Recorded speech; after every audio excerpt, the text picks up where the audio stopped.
یا پانی میں ابال کر ہرگز نہ کھانا، بلکہ اس کو سر اور پائے اور اندرونی اعضاء سمیت آگ پر بھون کر کھانا، اور اسے ایک ہی گھر میں کھائیں، یعنی اس کا ذرا سا گوشت بھی گھر سے باہر نہ لے جانا، اور تم اس کی کوئی ہڈی نہ توڑنا، اور تم اسے اس طرح کھانا، اپنی کمر باندھے اور اپنی جوتیاں پاؤں میں پہنے اور اپنی لاٹھی ہاتھ میں لیے ہوئے تم اسے جلدی جلدی کھانا، کیونکہ یہ فسح خداوند کی ہے، اس لیے کہ میں اس رات ملک مصر میں سے ہو کر گزروں گا، اور انسان اور حیوان کے سب پہلوٹوں کو جو ملک مصر میں ہیں ماروں گا، اور مصر کے سب دیوتاؤں کو بھی سزا دوں گا۔ میں خداوند ہوں، اور جن گھروں میں تم ہو ان پر وہ خون تمہاری طرف سے نشان ٹھہرے گا، اور میں اس خون کو دیکھ کر تم کو چھوڑتا جاؤں گا۔ ٹھہریں اور سوچیں کہ آپ کو خدا کے منصوبے کا پتہ چلا جو اس نے بنی اسرائیل کے پہلوٹوں کو بچانے کے لیے اور بنی اسرائیل کو ملک مصر کی غلامی سے رہائی کے لیے بنایا تھا۔ یہ بڑا عجیب اور حیران کر دینے والا منصوبہ تھا، یعنی ایسا منصوبہ جسے انسانی عقل نہ مانے۔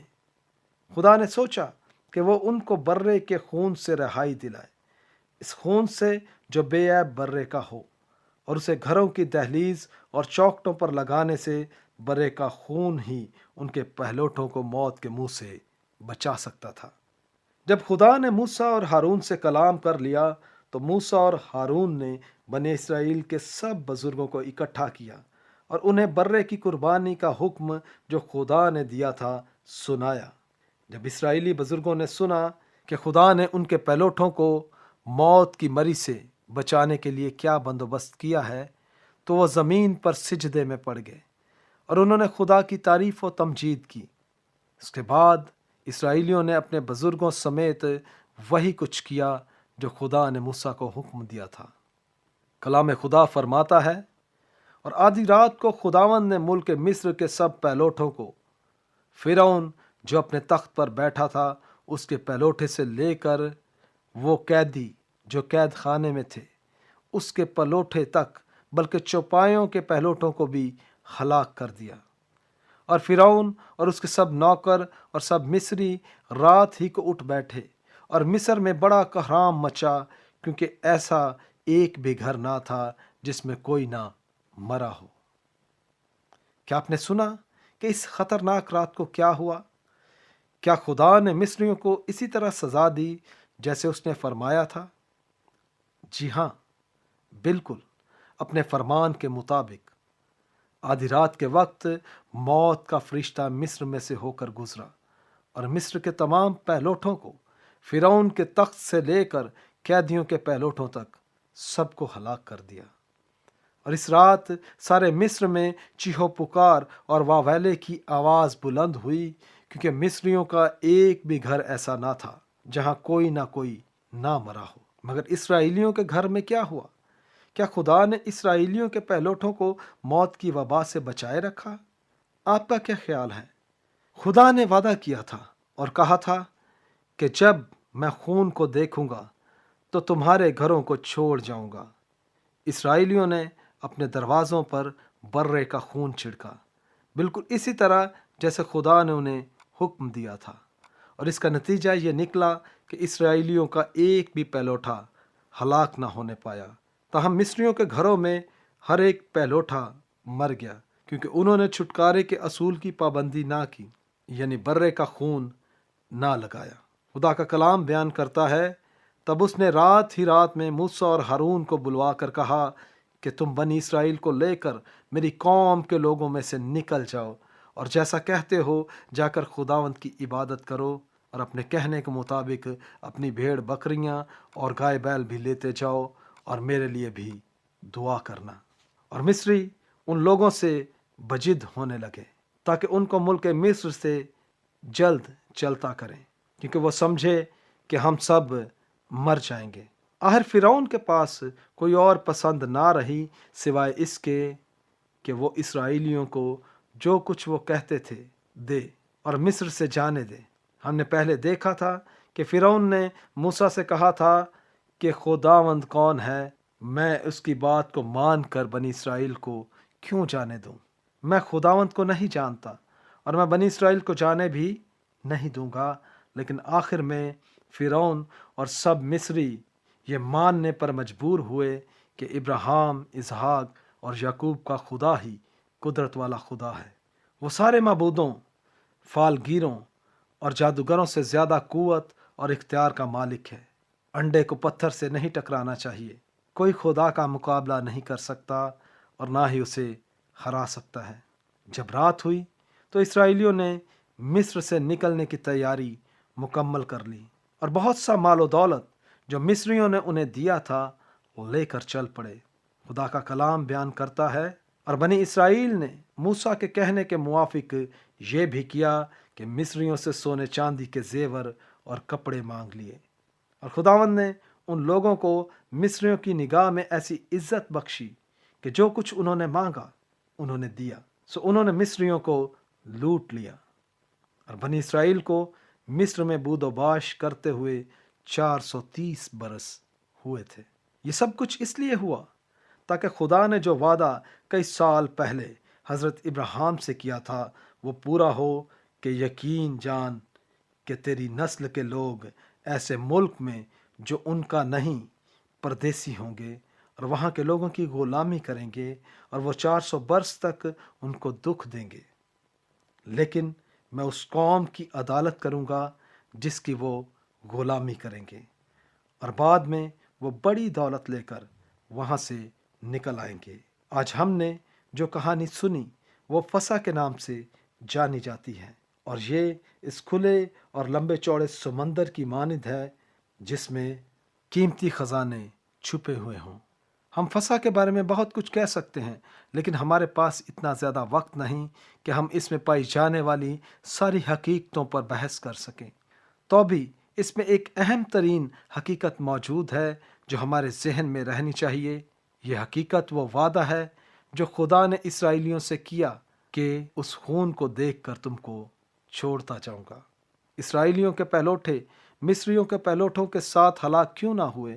کیونکہ خدا نے اسرائیلیوں کے لیے نجات کی راہ نکال دی تھی جو کہ برے کا خون تھا۔ خدا نے فرمایا کہ جس گھر کی چوکھٹ پر خون چھڑکا ہوگا وہ گھر اس ہلاکت سے بچا رہے گا، لیکن جس گھر کے دروازے پر خون نہ لگایا گیا اس کے پہلوٹے ضرور مریں گے۔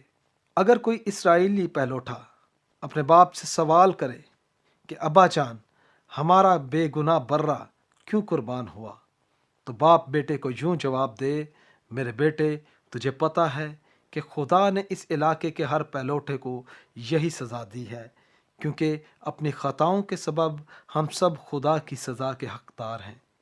تو ابھی خدا نے ہم پر اپنی رحمت کی ہے اور حکم دیا ہے کہ اگر ہم بے عیب برہ قربان کر کے اس کا خون اپنے دروازوں پر چھڑک دیں تو ہمارے گھر سے کوئی پہلوٹا نہیں مرے گا۔ گناہ کی مزدوری موت ہے، اس لیے برہ ضرور قربان کیا جائے۔ خدا پاک ہے اور وہ ہماری خطاؤں کو دیکھ نہیں سکتا۔ یہ برہ تمہارا عوضی ہوگا، تیرے بدلے میں یہ برہ قربان ہوگا، جیسے ہمارے باپ ابراہیم نے اپنے بیٹے کے بدلے میں مینڈھا قربان کیا تھا۔ خدا پاک ہے اور وہ گناہ کی وجہ سے درگزر نہیں کرتا۔ ہمارے لیے اس کا حکم اٹل ہے۔ اگر وہ ہمارے گھر کی چوکھٹ پر لگا ہوا خون دیکھے گا تو ہمیں چھوڑ دے گا۔ عزیز دوستو، ہمیں جو بات یاد رکھنی چاہیے وہ یہ ہے کہ خدا کے سامنے حضرت آدم کی ساری اولاد مصری پہلوٹوں اور اسرائیلی پہلوٹوں کی مانند ہے۔ خدا کا قانون گناہ کی وجہ سے ہم میں سے ہر کسی کو موت کی سزا کے لائق ٹھہراتا ہے اور ہمیں خدا کی سچی عدالت میں لاتا ہے۔ اور خدا کا کلام اس لیے یوں فرماتا ہے کیونکہ کچھ فرق نہیں، اس لیے کہ سب نے گناہ کیا اور خدا کے جلال سے محروم ہیں۔ گناہ کی سزا ابدی ہلاکت کی سزا ہے۔ وہ خداوند کے چہرے اور اس کی قدرت کے جلال سے دور ہو کر ابدی ہلاکت کی سزا پائیں گے۔ تو پھر ہم کیا کریں کہ ہلاک نہ ہوں؟ پھر خدا گناہ گاروں کو ابدی ہلاکت سے یعنی گناہ کی سزا سے کیسے بچائے گا تاکہ اس کی عدالت پر طرفداری کا دھبا نہ آئے؟ آج ہم اس بات کو زیادہ لمبا نہیں کریں گے، لیکن ہمیں جو بات معلوم ہونی چاہیے وہ یہ ہے کہ اسرائیلیوں نے موت کی آفت سے بچنے کے لیے جتنے برے قربان کیے وہ سب اس نجات دہندے کا نشان ہیں جس نے آ کر تمام بنی آدم کے گناہوں کا کفارہ دینا تھا اور اپنا خون بہانا تھا۔ اس نجات دہندے سے متعلق خدا کا کلام یوں بیان کرتا ہے، اس لیے کہ مسیح نے بھی یعنی راست باز نے ناراستوں کے گناہوں کے باعث ایک بار دکھ اٹھایا تاکہ ہم کو خدا کے پاس پہنچائے۔ یہ اس برے کی مثال تھا جو فسح کے دن خدا کے حضور قربان ہوا۔ چنانچہ جس برے کا خون اسرائیلیوں نے اپنے دروازوں پر چھڑکا تاکہ ان کے پہلوٹے ہلاک نہ ہوں، وہ خون نجات دہندے کے اس خون کا عکس تھا جو اس نے صلیب پر بہایا تاکہ جو کوئی اس پر ایمان لائے وہ اسے خدا کی ابدی ہلاکت کی سزا سے بچائے۔ تو آپ کا کیا خیال ہے؟ کیا آپ کو معلوم ہے کہ نجات دہندے کے خون کی بابت خدا کا پیغمبر کلام پاک میں کیا کہتا ہے؟ نجات دہندے نے اپنا خون اس لیے بہایا تھا کہ خدا تمہارے گناہوں کو معاف کر دے اور اس کی سچی عدالت پر بھی حرف نہ آئے۔ کیا آپ جانتے ہیں کہ اس خون کے بارے میں خدا کے کلام میں کیا مرقوم ہے کہ اس خون میں دوزخ کی ابدی سزا سے رہائی دلانے کی قوت ہے، اور اس سے آپ کو گارنٹی مل جاتی ہے کہ آپ خدا کی حضوری میں ابد تک رہیں گے۔ کیا عدالت کے روز آپ خدا کی خطرناک عدالت سے بچ پائیں گے، یا پھر مصریوں کی طرح یہ ہلاکت کی سزا آپ پر بھی آئے گی؟ دوستو، وقت ختم ہوا چاہتا ہے۔ پروگرام سننے پر آپ کا شکریہ۔ خدا نے چاہا تو اگلے پروگرام میں ہم اسرائیلیوں کی کہانی آگے بڑھائیں گے اور دیکھیں گے کہ خدا تعالیٰ نے اسرائیلیوں کو سمندر کے درمیان سے گزار کر دوسری طرف پہنچنے کے لیے کون سا راستہ کھولا اور کیسے کھولا۔ خدا آپ کو برکت دے، اور خدا نے اسرائیلیوں کو اپنے کلام کے ذریعے جو سکھایا وہ آپ کے دل و دماغ میں بھی بیٹھ جائے کہ میں اس خون کو دیکھ کر تم کو چھوڑتا جاؤں گا۔